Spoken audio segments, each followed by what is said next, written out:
வணக்கம், நான் உங்கள் Gopisudha. Welcome back to my channel Gopisudha. நம்ம இன்னைக்கு செய்ய போகிறது ராகி குக்கீஸ். அதாவது நார்மலாக பார்த்தீங்கன்னா குக்கீஸ் வந்து மைதாவில் தான் செய்வாங்க. நம்ம இன்னைக்கு என்னென்னா ராகியில் செய்ய போகிறோம். நிறைய பேத்துக்கு வந்து என்னென்னா பேக்கிங்கில் பண்ண ப்ராடக்ட் எல்லாமே நிறைய பேர் லைக் பண்ணுவாங்க. இது வந்து என்னென்னா நான் வந்து ஒரு கிளாஸில் போயிட்டு மில்லட் கிளாஸில் போய் கற்றுட்டு நான் வந்து உங்களுக்கு வந்து சொல்கிறேன். இதே மெஷர்மெண்ட்டில் நீங்கள் செஞ்சீங்கன்னா கட்டாயம் வந்து குக்கீஸ் வந்து சூப்பராக வரும். இதில் என்ன ஒரு நோட் பண்ணிக்க வேண்டியது என்னென்னு பார்த்தீங்கன்னா, செல்ஃப் லைஃப் வந்து வேணும்னா வந்து குக்கி ஃபேட் யூஸ் பண்ணலாம். செல்ஃப் லைஃப் வந்து நம்ம வந்து வீட்டுக்கு வந்து குழந்தைங்களுக்கு கொடுக்கறதுக்காக செய்கிறதுக்கு நம்ம கீ யூஸ் பண்ணலாம், இல்லைனா நீங்கள் பட்டர் யூஸ் பண்ணலாம். எனக்கு வந்து செல்ஃப் லைஃப்னு பார்த்தீங்கன்னா ஒரு 2 days to 3 days இருந்தாலே போதும். அதாவது நம்ம வீட்டுக்கு தேவையானது. இதே நீங்கள் கடையில் வந்து குக்கீஸ் வாங்கினீங்கன்னா கட்டாயம் வந்து குக்கி ஃபேட் யூஸ் பண்ண மாட்டாங்க. அதாவது குக்கி ஃபேட்டுங்கிறது வேறு எதுவும் இல்லை, டால்டா. ஆரோக்கியத்துக்கு நல்லதில்லைன்னு சொல்லுவாங்க இல்லைங்களா. நம்ம குழந்தைங்களுக்கு வந்து வீட்லேயே செஞ்சு கொடுக்கலாம். ராகி குக்கீஸ் வந்து நீங்கள் சாக்லேட் பவுடர் கூட ஆட் பண்ணி செய்யலாம். நம்ம எனக்கு செய்கிறது சாக்லேட் பவுடர் இல்லை, பட் அது இல்லாமல் ஒரு குக்கி செய்ய போகிறோம். இப்போ எப்படி செய்கிறதுன்னு பார்க்கலாம். இப்போ நம்ம ஆரம்பிக்கலாம். இதுக்கு வந்து என்னென்னா நோ மைதா, நோ ஒயிட் சுகர் தான் நம்ம யூஸ் பண்ண போகிறோம். இதுக்கு ஃபஸ்ட்டு நம்ம என்ன எடுத்துக்கலாம்னா கீ எடுத்துக்கலாம்.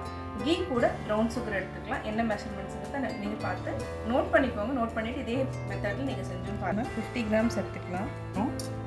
இதை வந்து நம்ம ஒரு பவுலில் கொட்டிக்கலாம். இது பார்த்துருக்குது ப்ரௌன் சுகர் 60 grams எடுத்துக்கலாம். 60 grams அளவுக்கு நம்ம எடுத்துட்டோம். கீ கூட மிக்ஸ் பண்ணிவிட்டு நம்ம வந்து விஸ்க் எடுத்துக்கணும். இது வந்து நல்லா பீட் பண்ணிக்கணும், அதாவது நல்லா கரைஞ்சிடணும். இதில் தான் வந்து நம்ம குக்கீஸ் வந்து நல்லா வரும். இதையும் நம்ம பவுலில் மிக்ஸ் பண்ணிக்கலாம். ஸ்பூன் தான், அதாவது baking powder 1/2 teaspoon, 1/2 teaspoon add பண்ணி டீஸ்பூன் அளவுக்கு நம்ம பேக்கிங் சோடா எடுத்து நல்லா மிக்ஸ் பண்ணிக்கலாம். இதுலேயே வந்து நம்ம மிக்ஸ் பண்ணிக்கலாம். 3 tablespoon வந்து நம்ம வெண்ணிலா எசன்ஸ் வந்து ஒரு 1/4 மூடி அளவுக்கு ஆட் பண்ணிக்கலாம். நல்லா மிக்ஸ் பண்ணிக்கோங்க. அப்புறம் தண்ணி ஆட் பண்ணிடாதீங்க. இதுக்கு நம்ம மில்க் மட்டும்தான் ஆட் பண்ணிங்கன்னா நம்மளுக்கு டோ வந்து ரெடி ஆகிடுச்சு. மோல்டு பார்த்திங்கன்னா இந்த மாதிரி எடுத்துருக்குறோம். இப்போ எல்லாமே ஈஸியாகவே நம்மளுக்கு வந்துடும், கேஸ் வரும். பாருங்கள் எவ்வளோ சூப்பராக இருக்குது. நம்ம வந்து இதை பேக் பண்ணிடலாம். இப்போ பார்த்தீங்கன்னா குக்கீஸ் வந்து ரெடி பண்ணிட்டோம். ஹீட் என்னென்னா 180 degree செல்சியஸில் நீங்கள் வந்து ஒரு 10 minutes வந்து ஓடிஜியில் தான் நீங்கள் செய்ய முடியும். அதில் ப்ரீ ஹீட் பண்ணிக்கலாம். அடுத்தது என்னென்னா 160 degree செல்சியஸில் நம்ம ஒரு 12 to 15 minutes வச்சா போதும். நம்ம ஃபஸ்ட்டு ஒரு 12 minutes மட்டும் வச்சுக்கலாம். இப்போ பார்த்தீங்கன்னா 150 இருக்குது, 180 இருக்குது.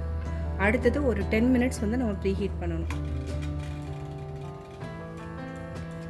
10 minutes வச்சுட்டோம்.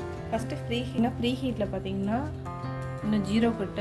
இது வந்து என்னென்னா 10 minutes வச்சு இது ரொட்டேட் ஆகி இங்கே வந்துச்சுன்னா ஒரு டீன்னு ஒரு சவுண்டு.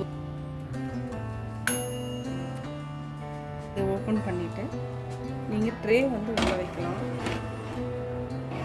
உள்ளே வச்சுட்டு திருப்பியும் க்ளோஸ் பண்ணிக்கோங்க. பக்கத்து என்னென்னா 160, அதாவது நம்ம 180க்கு வச்சோம், இப்போ 160க்கு வச்சுக்கலாம். 150, 160 இதுக்கு நம்ம வச்சுட்டோம். இப்போ 12 minutes நம்ம வைக்கணும்.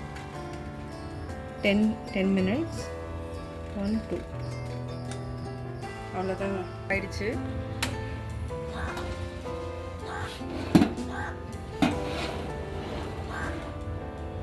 பாருங்கள் எவ்வளோ சூப்பராக வந்து ராகி குக்கீஸ் வந்து ரெடி ஆகிருக்கு. ராகி குக்கீஸ் வந்து ரெடி ஆகிடுச்சு. எனக்கு வந்து ரொம்ப ஹாப்பியாக இருக்குது. ஃபஸ்ட் டைம் வந்து நான் வந்து ஒரு மில்லட் கிளாஸில் வந்து கற்றுட்டு ஒரு ராகி குக்கீஸ் பண்ணியிருக்கேன். நீங்களும் ட்ரை பண்ணி பாருங்கள். ட்ரை பண்ணி பார்த்துட்டு உங்களுடைய கமெண்ட்ஸை பதிவு பண்ணுங்கள். Thank you so much. Ragi cookies எப்படி செஞ்சீங்கிறத பார்த்தீங்க. நீங்களும் வீட்டில் ட்ரை பண்ணி பாருங்கள். பார்த்துட்டு உங்களுடைய கமெண்ட்ஸ்